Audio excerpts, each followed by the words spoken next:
న్యాయాధిపతుల గ్రంథం 14వ అధ్యాయం 5వ వచనం చదివినట్లయితే, అప్పుడు సంసోను తన తల్లిదండ్రులతో కూడా తిమ్నాతునకు పోయి తిమ్నాతు ద్రాక్ష తోటల వరకు వచ్చినప్పుడు కొదమసింహము అతని ఎదుటికి బొబ్బరించుచు వచ్చెను. కొదమసింహము అతని ఎదుటికి బొబ్బరించుచు వచ్చెను. యెహోవా ఆత్మ అతనిని ప్రేరేపింపగా అతని చేతిలో ఏమీయూ లేకపోయినను ఒకడు మేకపిల్లను చీల్చున్నట్లు అతడు దానిని చీల్చెను. దేవునికి మహిమ కలుగును గాక. చూడండి, దేవుని ఆత్మతో నింపబడగానే సంసోనికి ఎదురుగా ఏమొచ్చిందంటండి?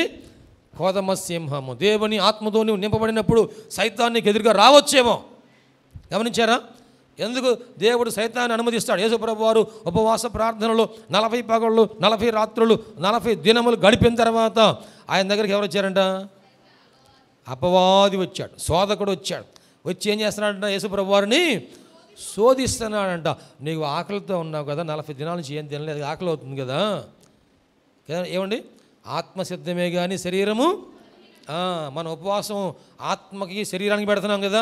ఈ శరీరానికి పెట్టినప్పుడు ఈ శరీరం ఏమవుతుంది? బలహీనం అవుతుంది, ఆకలి అవుతుంది, దాహం అవుతుంది, నీరసం వస్తుంది.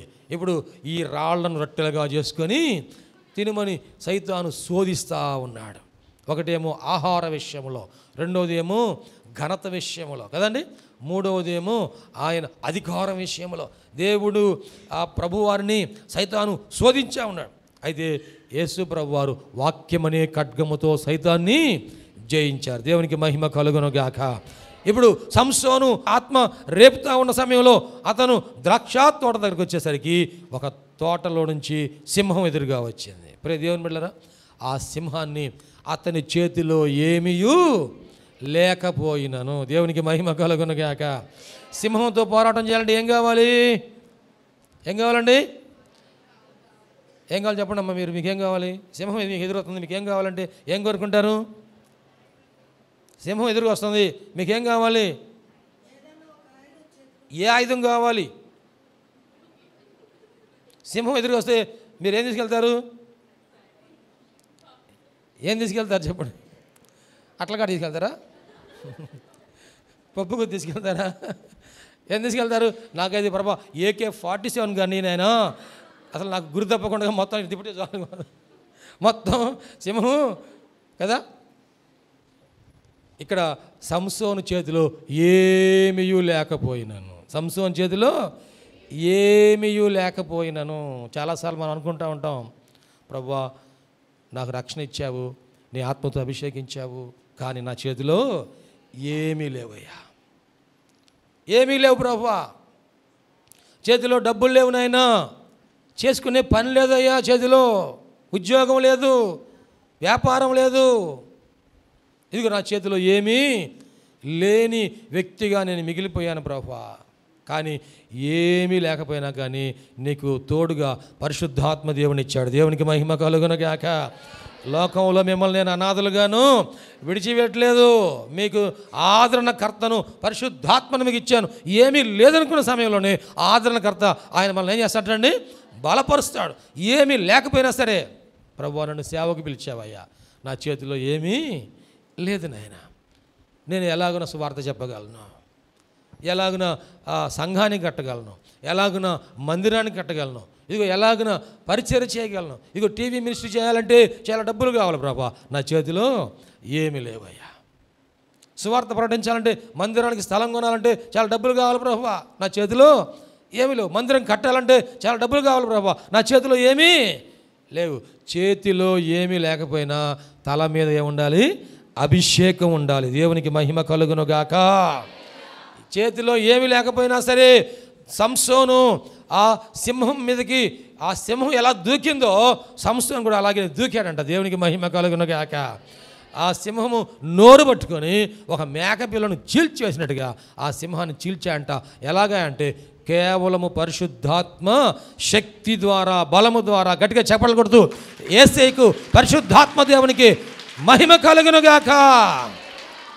నీ జీవితంలో కూడా ఏమీ లేదనుకోబాకు, ఎవరు లేరనుకోబాకు. అయ్యా ఇన్ని అప్పులున్నాయి, నా చేతిలో ఏమీ లేదయ్యా, ఇన్ని సమస్యలు ఉన్నాయి ప్రభువా, నా చేతిలో ఏమీ లేదు నాయన. ఇదిగో నా బిడ్డలకు, నా కుటుంబానికి, ఇదిగో నా ఉద్యోగ విషయంలో, ఇదిగో నా వ్యాపార విషయంలో, ఇదిగో నా పొలం విషయంలో, ఇదిగో నా చేతి పని విషయంలో, ఇదిగో ఎన్నో అవసరాలు ఉన్నాయి, కానీ ఎన్నో సమస్యలు ఉన్నాయి, కానీ నా చేతిలో ఏమీ లేదయ్యా. కానీ పరిశుద్ధాత్మ దేవుడు అక్కడే కార్యం, అద్భుత కార్యం, మామూలు కార్యం కాదండి. ఎటువంటి కార్యం అంటే అది అద్భుత కార్యాన్ని పరిశుద్ధాత్మ దేవుడు జరిగించనుగాక. ధైర్యం తెచ్చుకోండి. సంసోను ఆత్మతో రేపటం మనం గమనించాం. నీ జీవితంలో కూడా ఈ ఆత్మ నడిపింపు, ఆత్మాభిషేకము, ఆత్మ బలము ఎప్పుడైతే నీ జీవితంలో ప్రారంభమవుతుందో ఇక అద్భుతాలు ప్రారంభమైనట్టే. దేవునికి మహిమ కలుగునుగాక. ఇక నువ్వేదో అంతర్జాతీయ ప్రసంగికుడు అవ్వాల్సిన అవసరం లేదు. ఎప్పుడైతే పరిశుద్ధ ఆత్మదేవుడు నిన్ను కదిలించడం ప్రారంభిస్తాడో ఇక అద్భుత కార్యము జరిగినట్టే. ఎందుకంటే ఆయన నీతో ఉన్నాడు కనుక, ఆయన నీతో ఉన్నాడు కనుక. నాతో ఆయన ఉన్నాడన్న వాళ్ళ స్తోత్రం చెప్పండి అండి. ఒక గుండె మీద ఒక చేయి పెట్టుకొని ఒక చేయి పైకి ఎత్తి స్తోత్రం చెప్పండి. ఆయన నాతో కూడా ఉన్నాడు. దేవునికి మహిమ కలుగును గాక. అది కదిలించబడితే చాలంట. నీ హృదయం కదిలించబడితే చాలు, నీ జీవితం కదిలించబడితే చాలు. ఆ బెతెస్దా కోనేరులో దేవదూత దిగి రాగానే ఆ కోనేరులో ఉన్న నీళ్ళని ఏం చేస్తుందంటండి, నీళ్ళు దేవదూత కనపట్టలేదు కానీ నీళ్లు కదలటమే కనపడుతుంది. నీలో ఉన్న పరిశుద్ధాత్మ దేవుడు కనపట్టలేదు కానీ నువ్వు భాషలు మాట్లాడమే కనపడుతుంది. దేవునికి మహిమ కలుగును గాక. నీలో ఉన్న పరిశుద్ధాత్మ దేవుడు బయట కనపడలేదు కానీ నీ శరీరం వణికిపోవడమే కనపడుతుంది, నువ్వు గంతులు వేయడం కనపడుతుంది. నీలో పరిశుద్ధాత్మ దేవుడు ఆ కార్యమును జరిగిస్తూ ఉన్నాడు. దేవునికి స్తోత్రం. హల్లెలూయా. ఆ సింహాన్ని చీల్చివేసేశాడు. నీ జీవితంలో కూడా ఎదురయ్యే ప్రతి సాతాను కార్యములను జయించుదువుగాక. సాతాను బంధకాలు త్రెంచివేయుదువుగాక. సాతాను కార్యములన్నీ అగ్నితో కాల్చబడునుగాక. ప్రియదేవులారా, ఇక్కడ సంసోను అటువంటి బలముతో ఆయన ముందుకు కొనసాగి ఆ తర్వాత మనం గమనించినట్లయితే అక్కడ చూడండి దయచేసి 19వ వచనం, 14వ అధ్యాయము 19వ వచనం చూడండి. యెహోవా ఆత్మ అతని మీదికి మరలా రాగా, యెహోవా ఆత్మ అతని మీదికి మరలా రాగా అతడు అష్కెలోనుకు పోయి వారిలో 30 మందిని చంపి వారి సొమ్మును దోచుకొని తన విప్పుడు కథ భావమును చెప్పిన వారికి బట్టలనిచ్చాను. ఇక్కడ యెహోవా ఆత్మ అతని మీదకి మరలా రాగా అతను ఏం చేశాడంటే అండి, అతను దేవుని ఆత్మ బలముతో వెళ్ళి ఒక్కడే 30 మందిని చంపివేశాడు. జాగ్రత్త వింటున్నారా? నా వైపు చూడండి. అతను ఒక్కడే వెళ్ళి ఎంతమంది చంపేశాడు అండి? ఎంతమంది చంపేశాడు? మా కుర్చీల మీద కూర్చున్న వాళ్ళు చెప్పండి. ఎంతమంది చంపేశాడంట? పెద్ద చెప్తారా ఒకసారి? ఎంతమంది చంపేశాడంట? 30 మందిని చంపేశాడంట. ఇది తెలుగు సినిమా కాదు, లేకపోతే ఇంకే సినిమా కాదు. ఒక్కడు వెళ్ళి 30 మందిని, మీరు సినిమా చూస్తారు, ఇట్లా అనగానే వాడు అంత ఎగిరి కింద పడతాడు. నేను ఎక్కడ అంత ఫైటింగ్ చేసేవాడిని ఎవరిని చూడాల. కానీ సంసోను మాత్రం ఒక్క వ్యక్తి 30 మందిని చంపివేశాడు. దేవునికి మహిమ కలుగును గాక. 30 మంది శత్రువులను చంపివేశాడు. ఆ శత్రువులు అంటే సైతాను దూతలకు సూచనగా ఉంది. ఒక్కడే నీ జీవితంలో కూడా నీ ఒక్క వ్యక్తివే 30 సమస్యలు వచ్చినా కానీ జయించదువుగాక. 30 సైతాన్లు వచ్చినా కానీ జయించదువుగాక. 30 దయ్యాలు వచ్చినా కానీ జయించదువుగాక. సంసోనికి అంత బలము కదండి. ముందు ఒక సింహాన్ని జయించాడు, ఇక్కడ 30 మందిని జయించాడు. ఆ తర్వాత చూడండి సంసోను ఎటువంటి అభిషేకమును పొందాడంటే, ఆ సంసోను అంట ఇశ్రాయేలు పెద్దలందరూ బంధించి ఆ ఫిలిస్తీన్లకి అప్పచెప్పారంట. 15వ అధ్యాయం 14వ వచనము. అతడు లేహీకి వచ్చే వరకు అతనిని ఎదుర్కొని కేకలు వేయగా అతని మీదికి బలముగా వచ్చినందున అతని చేతులకు కట్టబడిన తాళ్ళు అగ్ని చేత కాల్చబడిన జనపనార వలెనాయెను.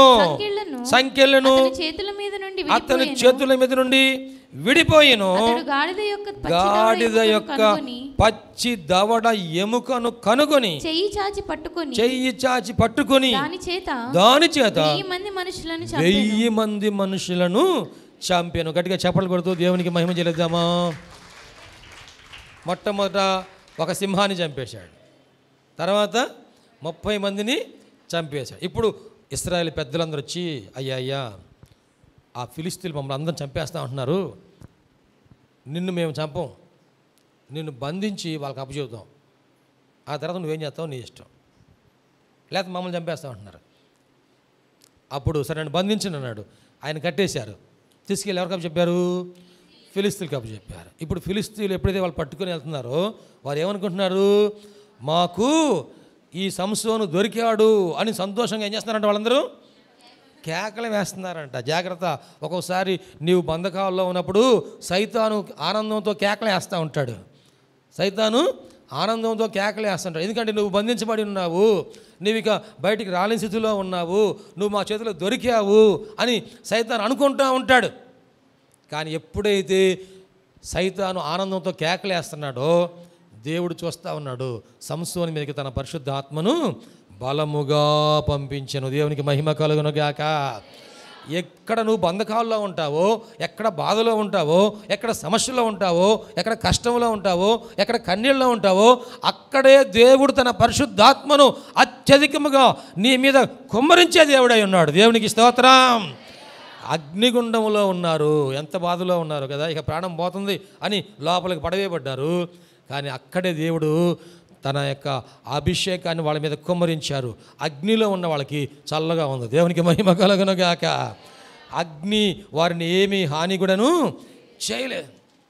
సింహాల మధ్యలోనికి దానియేలుని పడవేసినప్పుడు దేవుడు తన దూతను పంపించి సింహాల నోళ్లను మూసివేసి, ఎక్కడ సమస్య ఎక్కువ అవుతుందో, ఎక్కడ కష్టం ఎక్కువ అవుతుందో, ఎక్కడ విరోధం ఎక్కువ అవుతుందో అక్కడే పరిశుద్ధాత్మ దేవుడు మనకు తోడుగా ఉండి గొప్ప కార్యాలు జరిగించే దేవుడు. దేవునికి మహిమ కలుగును గాక.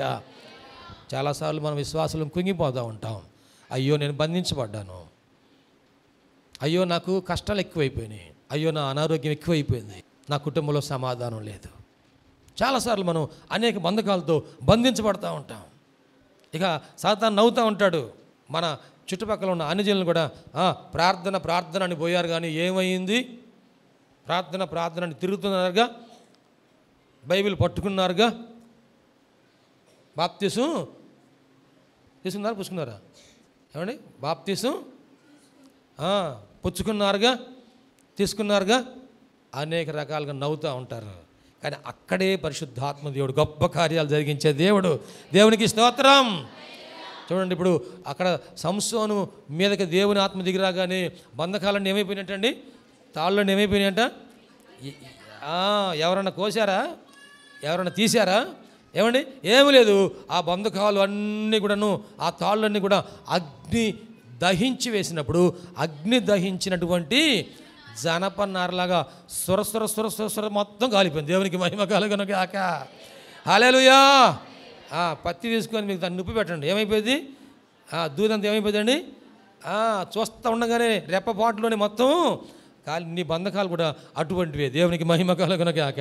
పరిశుద్ధాత్మ దేవుడు రాగానే అవన్నీ కూడా తెగిపోగానే ఇప్పుడు ఆ సంసోను చుట్టూ చూసాంట ఏమైనా ఆయుధాలు దొరుకుతాయా అంటే ఏమీ ఆయుధాలు కనపడలేదు. ఒక కర్ర కనపడలేదు, ఒక ఖడ్గం కనపడలేదు, ఏమీ కనపడలేదు. గాడిద చచ్చిపోయిందంట. ఆ చచ్చిపోయిన గాడిద ఆ దవడ ఎముక అక్కడ పడి ఉందంట అండి. మిగతా ఎముకలన్నీ కూలిపోయినాయి, కానీ ఈ ఒక్క దవడ మాత్రం ఎముక ఉంది. ఆ దవడ ఎముక తీసుకున్నాడు. ఇప్పుడు ఫిలిస్తీన్లతో యుద్ధం చేయడం ప్రారంభించాడు.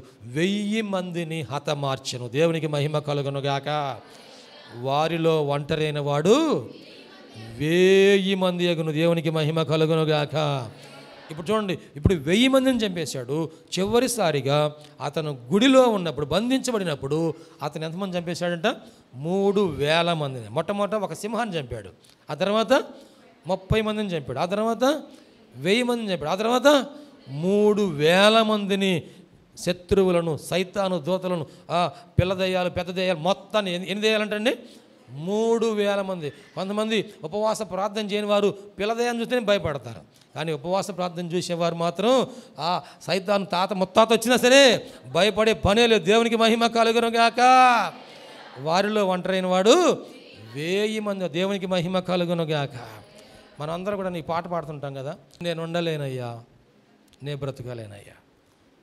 ఆయన పాస్టర్ గారు యవనస్తుడు జాన్, జూటూరి జాన్, అతను తన సాక్ష్యం చెబుతూ ఏమన్నా అంటే, తన తండ్రి గారు దేవుని సేవ చేస్తున్నాడంట. తనకి కొంచెం పొలం ఉంది, ఆ పొలం అమ్మేశాడు, డబ్బులు తీసుకొచ్చాడు. ఆ డబ్బులు తీసుకురాగానే ఇతను డిగ్రీ చదువుకున్నాడు, యవన ప్రాయంలో ఉన్నాడు. మనం ఒకసారి పస్తులు ఉంటున్నాం కదా నాన్న, ఈ డబ్బులు రాగానే ఈ డబ్బులతో మనం ఏదైనా సరే సంపాదించుకునే మార్గం చేద్దాం అని ఆలోచనలు ఉన్నాయంట. వాళ్ళ నాన్న అంట, ఈ పొలం అమ్మేసింది, ఈ డబ్బులు తెచ్చింది దేనికోసం అంటే మందిరం కట్టడం కోసం. ఎప్పుడైతే ఆ మాట చెప్పాడో ఈయనకి చాలా కోపం వచ్చిందంట. మన కుటుంబంలో ఇంత దరిద్రం ఉంటే, ఇంత అప్పులుంటే, తినటానికి తిండి లేకపోతే ఈ డబ్బులు కూడా తీసుకెళ్ళి నువ్వు మందిరానికి అంటావు, చర్చికి అంటావు, అసలు నేను ఈ సేవ చేయను. ఆయనకి బాధ వచ్చిందంట. నేను ఈ సేవ చేయను, నేను ఈ బైబిల్ పట్టుకోను, ఈ సువార్త ప్రకటించను. అప్పుడు దాకా దేవుని పరిచర్యలో పాల్గొంటూనే ఉన్నాడంట. నేను చేయను అని ఒక అవిధేయతలోనికి వెళ్ళిపోయాడంట. ఎందుకు ఇంత బాధ వస్తుంది మనకి, ఎందుకు ఇంత సమస్యలు వస్తున్నాయి, నేను ఇంకా ఈ పరిచర్య చేయను అని చెప్పేసి వెళ్ళిపోతే వాళ్ళ నాన్న అంట, అయ్యా దేవుడు నువ్వు చిన్నప్పుడు జ్వరం వచ్చింది, అప్పుడు నీకు బాగా ఊహ లేదు. ఆ జ్వరం వచ్చినప్పుడు నీ ఒక కాలు పడిపోయింది, నడవలేకపోతున్నావు, రెండో కాలు కూడాను ఎఫెక్ట్ అయింది. డాక్టర్ గారు చూసి మా చేతికి దాటిపోయిందండి, మేమేం చేయలేము, ఆ జ్వరములో ఆ సంబంధించిన బలహీనత ఇది, ఈ బిడ్డ బ్రతికినంత కాలం మంచంలో ఉండాల్సిందే, నడిచే అవకాశము లేదు, కాబట్టి మేము చేయగలిగిన వరకు చేసాము. ఆ తండ్రి ఆ బిడ్డను తీసుకుని ఇంకో హాస్పిటల్ అందరూ అదే చెప్పారు. అప్పుడు ఆ ఇంటి ప్రక్కన వాళ్ళు నాకు చెప్పారంట, అయ్యా మేము ప్రార్థనకి వెళ్తున్నాము, నువ్వు కూడా మీ బాబుని తీసుకొని మందిరానికి రా, దేవుడు ఆ బిడ్డని బాగు చేస్తాడు అంటే విశ్వాసంతో ఆ తండ్రి ఆ బిడ్డను తీసుకొని మందిరంలోకి వెళ్ళి కూర్చుంటే ఆయన వాక్యం వింటూ ఉండగానే పరిశుద్ధాత్మ దేవుడు మాట్లాడుతున్నాడంట, ఈ బిడ్డను నేను స్వస్థపరుస్తాను, మీ కుటుంబం అందరూ నేను రక్షిస్తాను, ఈ బిడ్డను నా సేవకుడిగా నేను వాడుకుంటాను. నీవు దేవుని సేవ కోసము దేవుడు నిన్ను ఏర్పాటు చేసుకున్నాడయ్యా, నువ్వు సేవ చేయాలి అంటే ఆ మాట ధిక్కరించి వెళ్ళిపోయాడంట. నేను ఇంక బ్రతకడం అనవసరం, నేను చనిపోదాము, ఇదే మనసులో ఆలోచన అంట. ఆయన చనిపోవాలని చెప్పేసి ఆ బైక్ మీద వెళ్తే 2 సార్లు ఆ బైక్ లారీ కింద పెట్టాడంట. లారీ కింద పెడితే బైక్ అంతా పప్పు అయింది, కానీ ఈయనకి మాత్రం ఏం దెబ్బ తగలేదంట. మరణం కావాలని కోరుకుంటున్నాడు కానీ మరణం రావట్లేదు, చచ్చిపోవాలని కోరుకుంటున్నాడు కానీ చచ్చిపోవట్లేదు. ఒక పెద్ద బ్రిడ్జి ఉంది, ఆ బ్రిడ్జి మీదకి వెళ్ళి చనిపోదాం, అక్కడి నుంచి దిగితే ఇక అనుమానం లేకుండా చనిపోవటమే అని తీర్మానం చేసుకొని ఆ రోజు రాత్రి 2 గంటల టైంలో ఆ బ్రిడ్జి మీదకి అతను వెళ్తూ ఉన్నాడంట. చనిపోదాం అనుకుంటున్నాడంట, అక్కడి నుంచి దూకి చనిపోదాం, ఇక నాకు ఈ భారం అంత పోయింది, ఈ సమస్యలన్నీ పోతాయి అని అనుకుంటున్న సమయంలోనంట దేవుడు వాళ్ళ నాన్నతో మాట్లాడుతున్నాడంట, ఇదిగో ఈ సమయంలో నీ కుమారుడు ఆత్మహత్య చేసుకోవడానికి వెళ్తున్నాడు, నీవు లేచి మోకరించి ప్రార్థన చేయి. తన తల్లితో దేవుడు మాట్లాడాడంట. అర్ధరాత్రి వాళ్ళిద్దరు లేచి మోకరించి ప్రార్థన చేస్తున్నారంట. అప్పుడు పరిశుద్ధాత్మ దేవుడు ఆ స్వరము అతనితో మాట్లాడుతుందంట, ఇదిగో నిన్ను నేను ఆ సేవ కోసము ఏర్పాటు చేసుకున్నాను, నీవు అనేక మందికి దీవెనకరంగా ఉండాలి కానీ నీవు ఆత్మహత్య చేసుకోకూడదని ఎప్పుడైతే దేవుడు మాట్లాడాడో వెంటనే అడుగు వెనక్కేసాడంట. దేవునికి మహిమ కలుగునుగాక. హల్లెలూయా. ఇంటికి వచ్చి చూస్తే తల్లి తండ్రి దేవునికి మొరపెడతా కన్నీరు కాస్తున్నారంట. పరిశుద్ధాత్మ దేవుడు ఆయనతో మాట్లాడి ఆయన జీవితాన్ని మార్చివేశాడు. ఆయన అంటున్నాడు, ఈ పాట 2017లో నేను రాసుకున్నాను, 2 సంవత్సరాలు 3 సంవత్సరాలు ఈ పాట పట్టుకొని కన్నీటితో ప్రార్థన చేశా, ప్రభువా నా పాట ఎవరు వింటారయ్యా, ఇది నువ్వు ఇచ్చిన పాట, ఈ పాట ఎవరు వింటారు, ఈ పాటను నువ్వు అభిషేకిస్తే ఇది అనేక మందికి దీవెనకరంగా ఉంటుంది. కన్నీటితో ప్రార్థన చేశాడంట. దేవుడు ఆ కనికరించి తన పరిశుద్ధాత్మను ఆ పాట మీదకి పంపించినప్పుడు ఆ పాట అభిషేకించబడిన పాటగా మార్చబడింది. దేవునికి స్తోత్రం, హల్లెలూయా.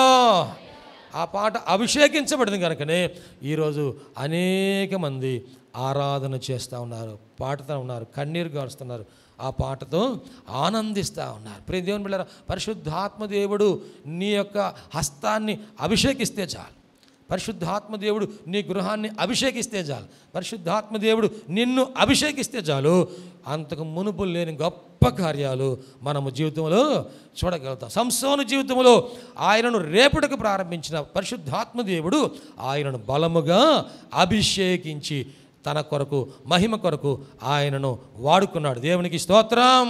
దేవుడి మాటలు మన వినికిడిలో ఆశీర్వదించును గాక.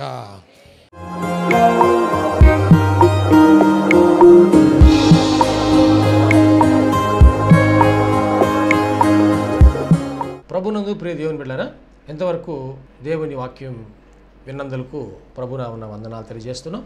మనం అందరం ప్రార్థనలో ఏకీపిద్దాం. తలలు వంచి కనులు మూసుకొని ప్రార్థనలో ఏకీపిద్దామండి. ప్రార్థించుకుందాం. మహోన్నతుడైన దేవ, పరిశుద్ధుడైన మా ప్రభువా, నీ పరిశుద్ధమైన పాదములకు వందనాలు. ఇదిగో నాయనా, ఈ వాక్యము ద్వారా మాతో మీరు మాట్లాడినందుకు వందనాలు ప్రభా. అవును, నువ్వు సజీవుడైన దేవుడు అయ్యా, మాట్లాడే దేవుడవు ప్రభా. ఈ వాక్యం మా హృదయంలో పదిలిపరుచుకుంటూ సహాయం చేయండి. సంపూర్ణమైన మారు మనసు మాకు దయచేయండి. పాప క్షమాపణ అనుభవం మాకు దయచేయండి. రక్షణ ఆనందం మాకు దయచేయండి ప్రభువా. ఈ అనారోగ్యములు, బలహీనతలు, సమస్యలు, శోధనలు, సైతాను ఆటంకాలు అన్నీ కూడా యేసుక్రీస్తు నామములో తొలగించండి నాయన. పరిశుద్ధాత్మ దేవ, మీ కార్యం జరిగించండి అయ్యా. మీరు మాకు తోడుగా ఉండి దీవించండి. మమ్మల్ని, మా కుటుంబం జ్ఞాపకం చేసుకోండి. మా బిడ్డలు మీరు ఆశీర్వదించండి ప్రభువా. మా కుటుంబంలో రక్షణ ఆనందం సంపూర్ణంగా దయచేయండి. ఎటువంటి అవసరాలను మీకు తెలుసునైనా ప్రతి అవసరతలో కూడా మాకు సహాయం దయచేయండి. అన్ని విషయాలు కూడా మీరు దీవించండి. ఈ టీవీ ప్రోగ్రాం చూసిన ప్రతి ఒక్కరిని పేరు వరుసన మీరు దీవించి రక్షించి మీరు అక్కడ కొరకు సిద్ధపరచండి. మంచి భవిష్యత్తును వారికి దయచేసి మీ కృపలో మీరు వర్ధలు చేయమని నీకే సమర్పణ చేసుకుంటూ యేసయ్య పరిశుద్ధ నామములో స్తుతించి ప్రార్థించి వేడుకుంటున్నాము తండ్రి. ఆమెన్. తండ్రి, కుమార, పరిశుద్ధాత్మ త్రియేక దేవుని దీవెన తోడుగా నడిపించను గాక. Amen, amen, amen. మీ అందరికీ ప్రభునామన వందనాలు. దేవుడు మిమ్మల్ని దీవించను గాక. ఆమెన్. ప్రభునందు ప్రియమైన సహోదరి సహోదరులందరికీ షకీనా ప్రార్థనా మందిరం తరపున హృదయపూర్వక వందనాలు తెలియజేస్తున్నాం. దేవుని కృప వలన 2012వ సంవత్సరంలో 350 గజముల స్థలంలో ఈ మందిరం నిర్మించుకోవడానికి ప్రభు కృపించారు. 2016వ సంవత్సరంలో నూతన స్థలం 180 గజముల స్థలం తీసుకోవడానికి ప్రభు సహాయం చేశారు. ఈ సమయంలో ఈ స్థలం అంతట్లో కూడాను మందిరం నిర్మించుకోవడానికి ప్రభు ఏర్పాటు చేసి ఉన్నారు కనుక ఈ మందిర నిర్మాణం, పాత మందిరం తీసివేసి నూతన మందిర నిర్మాణం కార్యక్రమం ప్రారంభించబడిందని దయచేసి ఈ మందిర నిర్మాణం కొరకు మీరు అందరూ ప్రార్థన చేయాలని, ప్రేరేపించబడిన వారందరూ కూడాను ఈ మందిర నిర్మాణంలో 106 అడుగుల పొడవు 45 అడుగుల వెడల్పు కలిగిన ఈ స్థలం అంతట్లో మందిర నిర్మాణం స్లాబ్ వేయటం జరుగుతుంది కనుక దయచేసి ప్రేరేపించబడిన వారందరూ కూడా మీ ఆర్థిక సహాయ సహకారాలు అందించి ప్రార్థించి మీరు దీవించబడాలని ప్రభునామమున మనవి చేస్తున్నాం. ఈ స్క్రీన్ మీద చూపించబడుతున్న నంబర్కు మీరు ఫోన్పే కానీ, గూగుల్ పే కానీ, లేక మా అకౌంట్ నంబర్కి మీరు కానుక పంపించి సహాయం చేయాల్సిందిగా కోరుతున్నాం. లేక మీరు ప్రత్యక్షంగా వచ్చి ఈ మందిర నిర్మాణ కార్యక్రమాన్ని చూసి మీరు కానుక అందించి దీవించబడాలని ప్రభునామమున మనం చేస్తాం. ప్రభు మనందరికీ తోడుగా ఉండి ఆశీర్వదించును గాక. ఆమేన్. షకీనా ప్రార్థనా మందిరంలో ఆదివారపు ఆరాధనకు మా ఆహ్వానం. అనారోగ్యంతో బాధపడుచున్నారా? దురాత్మలతో పీడింపబడుచున్నారా? పాపపు అలవాట్లు మానలేకపోతున్నారా? కుటుంబ సమస్యలతో కృంగిపోతున్నారా? భవిష్యత్తు గురించి భయపడుచున్నారా? షకీనా ప్రార్థనా మందిరానికి ఇదే మా ఆహ్వానం. రక్షణానందం పొందడానికి, ఆరోగ్యము, ఆశీర్వాదం పొందడానికి, పరిశుద్ధాత్మ అభిషేకం పొందడానికి, ప్రభు రాకడ కొరకు సిద్ధపడుటకు ఆదివారం ఉదయం 7:30 గంటలకు జరుగు ఆరాధనకు అందరికీ ఇదే మా ప్రేమపూర్వక ఆహ్వానం. షకీనా మెలోడీస్ అను మా పాట DVDలు, CDలు మరియు పాటల పుస్తకములు మా యొద్ద లభించును. మరియు గుంటూరులోని ప్రబోధ బుక్ స్టాల్ నందు మీకు లభించును. ఈ సందేశం మీకు ఆశీర్వాదకరంగా ఉందని నమ్ముచున్నాము. మీ ప్రార్థన అవసరతలకు మరియు మరిన్ని వివరములకు సంప్రదించవలసిన మా address pastor G Vijay Kumar గారు, షకీనా ప్రార్థనా మందిరం, శారదా కాలనీ, 32వ లైన్, గుంటూరు. మా ఫోన్ నెంబర్స్ 9963242497 మరియు ఒక నెంబర్ 8885539777. Praise the lord.